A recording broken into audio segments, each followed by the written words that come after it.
എല്ലാ മാന്യ പ്രേക്ഷകർക്കും GAV സൊല്യൂഷൻസിൻ്റെ മറ്റൊരു വീഡിയോയിലേക്ക് സ്വാഗതം. എൻ്റെ ഫോണിൻ്റെ വീഡിയോ ചെയ്തിട്ടില്ല എന്നിട്ട് പ്രേക്ഷകർ എന്നോട് അപേക്ഷിച്ചിരുന്നു. അത് ഞാൻ ചെയ്തു. ഞാൻ ഓൾറെഡി ഫോൺ ഉപയോഗിച്ച് വന്നിരുന്നാലും അപ്പോൾ ഇതാണ് എൻ്റെ ഫോണിൻ്റെ ബോക്സ്.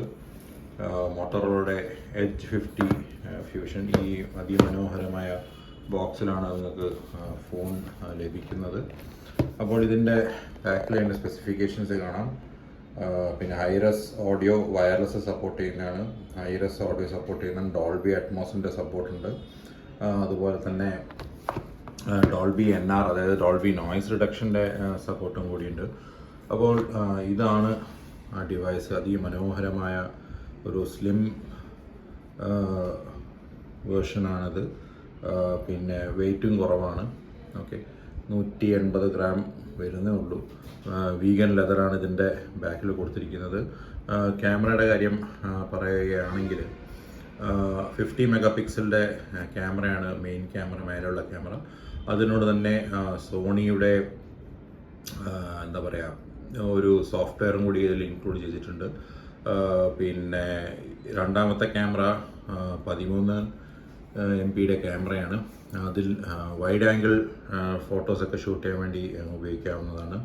പിന്നെ ഫ്രണ്ടിലത്തെ ക്യാമറ 35 MP ക്യാമറയാണ്. അപ്പോൾ ഡിസ്പ്ലേ അതുപോലെ തന്നെ കർവ്ഡ് ഡിസ്പ്ലേ ആണ് കാണാം. പിന്നെ നമ്മുടെ ഏകദേശം സാംസങ്ങിൻ്റെ S സീരീസിൻ്റെ ഫോണിൻ്റെ അതേ ഡിസ്പ്ലേ ആണ്. അതുപോലെ തന്നെ ഇതിൻ്റെ മെയിൻ പ്രത്യേകത പിന്നെ 144 കിലോ ഹെർട്സിലാണ് ഇതിൻ്റെ റിഫ്രഷ് റേറ്റും പിന്നെ ഡിസ്പ്ലേയുടെ ഇതും വരുന്നത്. അതുകൊണ്ട് തന്നെ മൂവീസും കാര്യങ്ങളൊക്കെ വളരെ പക്കയായിട്ടും പെട്ടെന്നായിട്ട് തന്നെ പ്രോസസ്സ് ചെയ്യുന്നതാണ്. അതുപോലെ തന്നെ ഇതിൻ്റെ പ്രോസസ്സർ വരുന്നത് സ്നാപ്ഡ്രാഗൺ 7Sൻ്റെ 2nd ജെൻ പ്രോസസ്സറാണ്. പിന്നെ ഇതിൻ്റെ സ്പേസിനെ പറ്റി പറയുകയാണെങ്കിൽ ഞാനിപ്പോൾ എടുത്ത ഈ ഫോണിന് 18 GB റാമും 256 GB ആണ് ഇതിൻ്റെ സ്റ്റോറേജ് കപ്പാസിറ്റി. പിന്നെ അതുപോലെ തന്നെ IP81 എന്ന് പറഞ്ഞ ഒരു സർട്ടിഫിക്കേഷനോട് കൂടിയാണ് ഇത് വരുന്നത്. IP81 കൊണ്ട് ഉദ്ദേശിക്കുന്നത് വാട്ടർ പ്രൂഫാണ്, ഡസ്റ്റ് പ്രൂഫുമാണ്. പിന്നെ നേരത്തെ ഞാൻ പറഞ്ഞത് തന്നെ ഡോൾബി അറ്റ്മോസിൻ്റെ സപ്പോർട്ട് ഇതിലുണ്ട്. അതുപോലെ തന്നെ ഹൈറസ് ഓഡിയോയുടെ സപ്പോർട്ട് ഇതിലുണ്ട്. പിന്നെ ഡിസ്പ്ലേയുടെ കാര്യം പറയുകയാണെങ്കിൽ ഏകദേശം ഒരു 7 ഇഞ്ചിൻ്റെ 6.73 വലുപ്പത്തിലാണ് ഡിസ്പ്ലേ ഉള്ളത്. പിന്നെ കളറൊക്കെ അടിപൊളി കളറാണ്. 4K 30 frames per second ഇതിൽ വീഡിയോ റെക്കോർഡിംഗ് ചെയ്യാവുന്നതാണ്. പിന്നെ 4K റെസൊല്യൂഷൻ ഇതിൽ സപ്പോർട്ട് ചെയ്യുന്നുണ്ട്. പക്ഷേ അത് യൂട്യൂബിൽ മാത്രമേ സപ്പോർട്ടുള്ളൂ എന്നാണ് ഞാൻ അറിഞ്ഞിരിക്കുന്നത്. അപ്പോൾ ഇതിൻ്റെ കളറും കാര്യങ്ങളൊക്കെ പക്കയാണ്. സ്പീക്കറിൻ്റെ കാര്യം പറയുകയാണെങ്കിൽ താഴെ ഒരു സ്പീക്കറും മേലെ ഒരു സ്പീക്കറും കൂടിയിട്ടാണുള്ളത്. അപ്പം ഇവിടെ നിങ്ങൾക്ക് ഡോൾബി അറ്റ്മോസിൻ്റെ ലോഗോ ഉണ്ട്, പക്ഷെ അത് വ്യക്തമല്ല. ഓക്കെ, പിന്നെ അതുപോലെ തന്നെ ഇതിൽ നിങ്ങളുടെ ഇയർഫോൺസ് പ്ലഗ് ചെയ്യാനുള്ള ഒരു സോക്കറ്റ് ഇതിൽ പ്രത്യേകിച്ചില്ല. അപ്പോൾ ഞാൻ എന്താ ചെയ്ത് വെച്ചിട്ടുണ്ടെങ്കിൽ ഈ സോക്കറ്റ് നിങ്ങൾ ചാർജറിൻ്റെ സോക്കറ്റ്, അതായത് C പോർട്ട് ടു ഒരു വേറൊരു കണക്ടർ പോലത്തെ സാധനം വാങ്ങിയിട്ടാണ് ഇതിൽ കണക്ട് ചെയ്തിരിക്കുന്നത്. അതിമനോഹരമായ ഒരു ഫോണാണ്. വീഡിയോ ക്ലാരിറ്റിയൊക്കെ അപാരം തന്നെയാണ്. അതുപോലെ തന്നെ ഇതിൻ്റെ ബ്രൈറ്റ്നസ്സിൻ്റെ കാര്യം പറയുകയാണെങ്കിൽ 1600 നിറ്റ്സ് വരെയാണ് ഇതിൻ്റെ ബ്രൈറ്റ്നസ്. എന്ന് വെച്ചാൽ പുറത്ത് സൂര്യപ്രകാശത്തിലൊക്കെ ക്ലിയറായിട്ട് നിങ്ങൾക്ക് ഫോൺ കാണാവുന്നതാണ്, വ്യക്തമായിട്ട് കാണാവുന്നതാണ്. അതുപോലെ തന്നെ ഇതിൻ്റെ സൗണ്ട് ക്വാളിറ്റിയും നല്ല സൗണ്ട് ക്വാളിറ്റിയാണ്. പിന്നെ ബാറ്ററിയുടെ കാര്യം പറയുകയാണെങ്കിൽ 5000 mAh ബാറ്ററിയാണ് ഇതിലുള്ളത്. പിന്നെ ഇതിൻ്റെ കൂടെ വരുന്ന ചാർജർ ഈ ഒരു ചാർജറാണ് ഇതിൻ്റെ കൂടെ വരുന്നത്.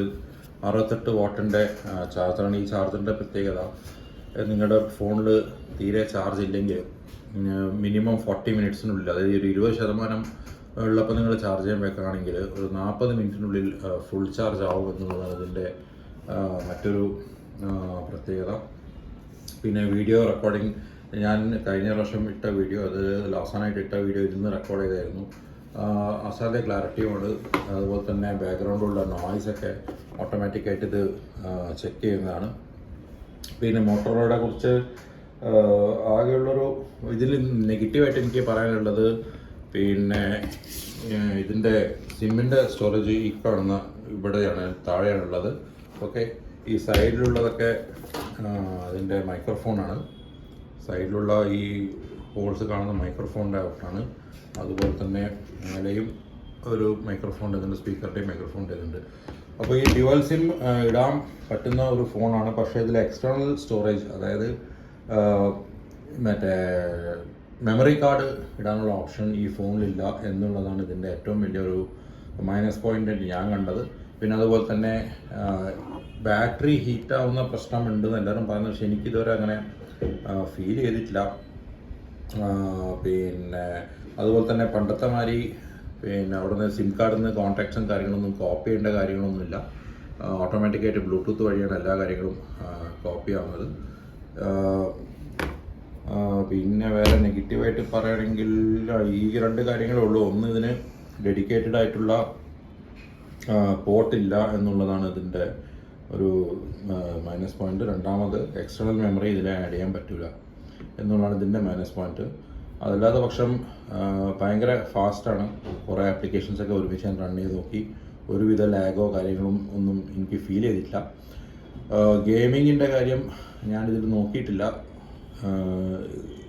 നമുക്ക് ഈ വീഡിയോ ഒന്ന് കണ്ടു നോക്കാം. നല്ല ക്ലാരിറ്റിയോടുകൂടി, കളറൊക്കെ പക്കയാണ്. ഞാനിപ്പോൾ എടുക്കുന്നത് വേറൊരു ഫോണിൽ നിന്നാണ്, അപ്പോൾ അതിൻ്റെ ഒരു വ്യത്യാസം എന്തായാലും ഉണ്ടാവും.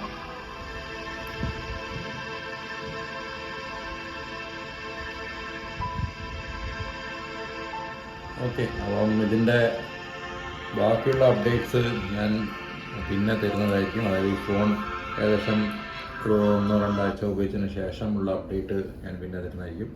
അപ്പോൾ വീഡിയോ കേൾക്കും. ഇങ്ങനൊരു അൺബോക്സിങ് അല്ല ഞാൻ ഉദ്ദേശിച്ചത്, മെരീക്കുള്ള അൺബോക്സിംഗ് ആണ് ഞാൻ ചെയ്യാൻ ഉദ്ദേശിച്ചത്. പക്ഷേ എനിക്ക് സമയം കിട്ടിയിട്ടില്ലെന്നാണ്. ഇതിൻ്റെ കൂടെ വരുന്ന ഒരു കവറാണിത്, പ്രൊട്ടക്റ്റീവ് കവർ. പക്ഷെ അത് കുറച്ച് ഫ്ലിംസിയാണ്, കാരണം കാണാൻ ഓപ്പൺ ആയതുകൊണ്ട് ഡസ്റ്റൊക്കെ കയറുന്നുണ്ട്. അതുകൊണ്ട് ഞാൻ വേറൊരു കവർ ഞാൻ വാങ്ങിയിട്ടാണുള്ളത്. പിന്നെ ഇതിൻ്റെ സ്ക്രീന് തേർഡ് പാർട്ടി ഗ്ലാസ്, അതായത് ടിൻറ്റ് ഗ്ലാസ് ഇടുന്നുണ്ടെങ്കിൽ ശ്രദ്ധിക്കണം. ഇതിൻ്റെ സൈഡിൽ പിന്നെ ബട്ടൺസൊക്കെ വളരെ കേർവ്ഡ് സ്ക്രീൻ ആയതുകൊണ്ട് തന്നെ പശയൊക്കെ ഇടുമ്പോൾ ഈ ബട്ടൺസിനുള്ളിലേക്ക് കയറി പോയി കഴിഞ്ഞാൽ വളരെ ബുദ്ധിമുട്ടായിരിക്കും. ഞാനത് ഒരു ഷോപ്പിൽ നിന്ന് ചെയ്യിപ്പിച്ചാണ് ടിൻറ്റ് സ്ക്രീൻ ഞാൻ ഓൾറെഡി ഇട്ടിട്ടുണ്ട്. അതിട്ടപ്പോൾ ഞാൻ അന്ന് ബേജാറായി, കാരണം പശ ഇങ്ങനെ ഒളിച്ചിരുന്നുണ്ട്. പക്ഷെ അവർ എക്സ്പെർട്ട് ആയതുകൊണ്ട് ഒരു കുഴപ്പവും ഇതുവരെ സംഭവിച്ചില്ല. അപ്പോൾ എനിവേ വളരെ ഒരു ഫ്യൂച്ചറിസ്റ്റിക് ആയിട്ടുള്ളൊരു ഫോണാണ്. ഗുഡ്, എന്താ പറയുക, കയ്യിൽ നല്ലൊരു ഗ്രിപ്പും ഉണ്ട്. ഓക്കെ, പക്ഷേ ആകെ ഉള്ളതൊരു പ്രശ്നം, കവറ് കൃത്യമായിട്ടുള്ള കവർ ഇട്ടില്ലെങ്കിൽ നിലത്ത് വീണ് കഴിഞ്ഞാൽ ഡാമേജ് പറ്റാനുള്ള സാധ്യത വളരെ കൂടുതലാണ്. ഓക്കെ, അപ്പോൾ ഇത്രയാണ് ഇന്നത്തെ വീഡിയോയിൽ ചെയ്യാനുള്ളത്. മറ്റൊരു വീഡിയോ വരുന്നവരെ this is George signing off. By.